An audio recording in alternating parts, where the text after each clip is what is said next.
Assalamualaikum warahmatullahi wabarakatuh. Apa kabar semuanya? Semoga kalian semua sehat selalu dimanapun kalian berada. Alhamdulillah, hari ini Allah masih memberikan kesempatan kepada kita semua untuk belajar, untuk mencari ilmu. Jadi, Ibu harap kalian semua dapat mengikuti pembelajaran dengan semangat dan bahagia. Pembahasan kali ini kita memasuki tentang bab indahnya kebersamaan dengan sholat berjamaah. Pada bab ini, kalian diharapkan mampu mempelajari dan memahami konsep tentang sholat berjamaah. Dapat mempraktekkan tata cara sholat berjamaah, dapat membiasakan sholat berjamaah, sehingga kalian dapat menerapkan sikap demokratis, toleran, kebersamaan, kerjasama, dan akhlak terpuji yang lainnya dalam kehidupan.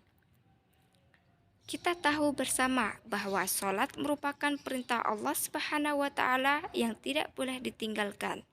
Meskipun dalam keadaan sakit ataupun dalam perjalanan, perintah sholat harus tetap ditegakkan. Sholat pun dapat dikerjakan sendiri-sendiri atau munfarid, bisa juga secara bersama-sama atau berjamaah. Lalu, apakah yang dimaksud dengan sholat berjamaah itu? Mari kita simak penjelasan berikut ini. Sholat berjamaah adalah sholat yang dikerjakan oleh dua orang atau lebih secara bersama-sama dan salah seorang dari mereka menjadi imam, sedangkan yang lainnya menjadi makmum. Jadi, sholat berjamaah sudah dapat dilakukan dengan minimal 2 orang, 1 imam dan 1 makmum. Hukum mengerjakan sholat adalah wajib. Secara berjamaah adalah yang disebut sunnah muakkadah, yaitu sunnah yang sangat dianjurkan. Bahkan sebagian ulama mengatakan hukum sholat berjamaah adalah fardu kifayah, wajib bagi setiap muslim. Keutamaan sholat berjamaah bila dibandingkan sholat munfarid adalah dilipatkan 27 derajat. Sebagaimana sabda Nabi Shallallahu Alaihi Wasallam, sholatul jamaahati tafdulu sholatil fadli bisa wa isrina darajatan. Sholat berjamaah lebih utama dibandingkan sholat sendirian dengan 27 derajat. Hadis riwayat Bukhari dan Muslim. Keistimewaan lainnya bagi orang yang rajin sholat berjamaah adalah akan dijauhkan bahkan dibebaskan oleh Allah Subhanahu wa Ta'ala dari api neraka. Rasulullah Shallallahu Alaihi Wasallam bersabda dari Anas bin Malik radhiyallahu anhu dari Nabi Muhammad Shallallahu Alaihi Wasallam, sesungguhnya beliau bersabda, barang siapa sholat di masjid dengan berjamaah selama 40 malam dan tidak pernah tertinggal pada rakaat pertama dari sholat isya, maka Allah akan membebaskan baginya dari api neraka. Hadis riwayat Ibnu Majah.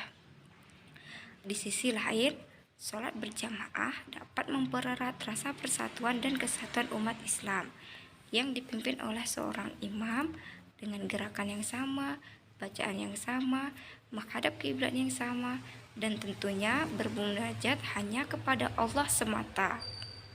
Mengingat begitu pentingnya sholat berjamaah, maka kita harus tahu terlebih dahulu apa saja ketentuan-ketentuan yang ada di dalam sholat berjamaah. Nah, yang pertama, syarat sah sholat berjamaah. Sholat berjamaah kita akan sah apabila memenuhi syarat-syaratnya. Apa saja syarat-syaratnya? Ada imam sholat, makmum berniat untuk mengikuti imam, sholat dikerjakan dalam satu majelis atau perkumpulan, sholat makmum sesuai dengan sholatnya imam. Misalkan imam sholat isya, maka makmum sholat isya. Dan kedudukan seorang imam dalam sholat berjamaah itu sangatlah penting.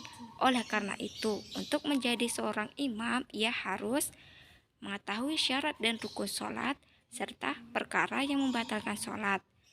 Fasih dalam membaca ayat-ayat Al-Quran, paling luas wawasan agamanya dibandingkan yang lain, berakal sehat, balik atau dewasa, berdiri pada posisi paling depan. Seorang laki-laki boleh perempuan jadi imam jika makmumnya perempuan semuanya dan tidak sedang bermakmum kepada orang lain. Sedangkan untuk syarat-syarat menjadi makmum adalah sebagai berikut. Makmum berniat mengikuti imam, mengetahui gerakan sholat imam, berada dalam satu tempat dengan imam yaitu masjid, posisinya di belakang imam, dan hendaklah sholat makmum sesuai dengan sholat imam. Misalnya imam sholat asar, makmum juga sholat asar. Lalu bagaimana seorang makmum yang tertinggal di dalam sholat berjamaah? Makmum tersebut disebut dengan istilah makmum masbuk, orang yang tertinggal. Makmum masbuk adalah makmum yang tidak sempat membaca surah Al-Fatihah bersama imam di rakaat pertama. Sedangkan makmum muwafiq, yakni makmum yang dapat mengikuti seluruh rangkaian sholat berjamaah bersama imam. Lalu, apa yang harus kita lakukan ketika menjadi seorang makmum masbuk? Simaklah ilustrasi berikut. Ilustrasi pertama. Imam telah selesai membaca Al-Fatihah pada rakaat pertama.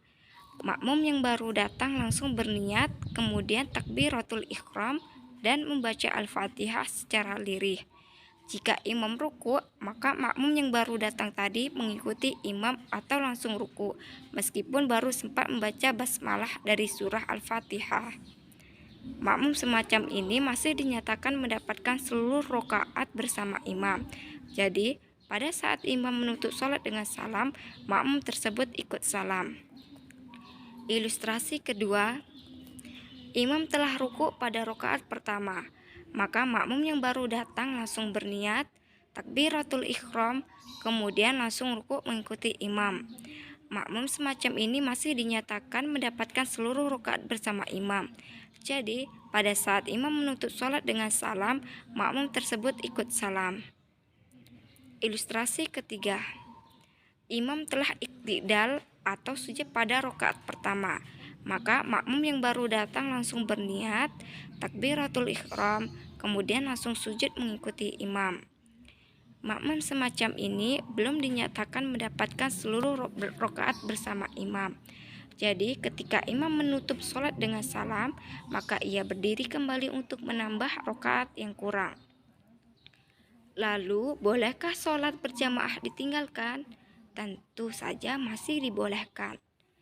Sholat berjamaah boleh ditinggalkan, kemudian melakukan sholat sendiri munfarid apabila terjadi hujan yang mengakibatkan susah menuju ke tempat sholat berjamaah, angin kencang yang sangat berbahaya, sakit yang mengakibatkan susah berjalan menuju ke tempat sholat berjamaah, sangat ingin buang air besar atau buang air kecil, dan karena baru makan makanan yang baunya susah dihilangkan, yang dikhawatirkan mengganggu konsentrasi jamaah yang lainnya. Maka dari itu, apabila kita tidak mendapati halangan untuk sholat berjamaah, sebaiknya kita melaksanakan sholat berjamaah. Nah, sholat wajib berjamaah yang baik dapat dilaksanakan sebagai berikut. Sholat berjamaah diawali dengan azan dan iqomah, tetapi kalau tidak memungkinkan, cukup dengan iqomah saja. Barisan shaf di belakang imam diisi oleh jamaah laki-laki, sementara jamaah perempuan berada di belakangnya. Di dalam melaksanakan sholat berjamaah, seorang imam membaca bacaan Al-Fatihah dan ayat-ayat Al-Quran secara jar keras pada rakaat pertama dan kedua sholat maghrib, isya, dan subuh. Makmum harus mengikuti gerakan imam dan tidak boleh mendahului gerakan imam. Setelah salam, imam membaca zikir dan doa bersama-sama dengan makmum atau membacanya sendiri-sendiri. Dan perlu kita ketahui bersama bahwa sholat berjamaah itu memiliki beberapa keutamaan, yaitu menjalin silaturahim antar sesama, mengajarkan hidup disiplin, saling mencintai dan menghargai, menjaga persatuan, kesatuan, dan kebersamaan, menahan dari kemauan sendiri atau egois, mengajarkan kepatuhan seorang muslim kepada pimpinannya. Lalu, sikap kecintaan kita kepada sholat berjamaah juga dapat diwujudkan melalui perilaku, yaitu ketika masuk sholat segera menuju ke masjid dan mengumandangkan atau mendengarkan azan. Ketika mendengar azan, segera menuju masjid, mengajak teman-temannya untuk sholat berjamaah, suka menjalin tali silaturahim antara sesama di masjid, senang mendatangi majelis taklim untuk menuntut ilmu agama, tidak suka membeda-bedakan status sosial seseorang karena kedudukannya sama di hadapan Allah Subhanahu wa taala. Bersikap demokratis, taat kepada pimpinan selama tidak melakukan kesalahan. Apabila pimpinan salah, kita wajib mengingatkan ke jalan yang benar, termasuk di dalam taat kepada kedua orang tua dan guru. Alhamdulillah, pembelajaran hari ini telah usai. Itulah tadi keutamaan dan beberapa dari sholat berjamaah. Semoga bermanfaat bagi kita semua dari ilmu yang Ibu sampaikan hari ini. Tetap semangat, teruslah belajar dimanapun dan kapanpun. Sampai bertemu di materi selanjutnya. Terima kasih. Wassalamualaikum warahmatullahi wabarakatuh.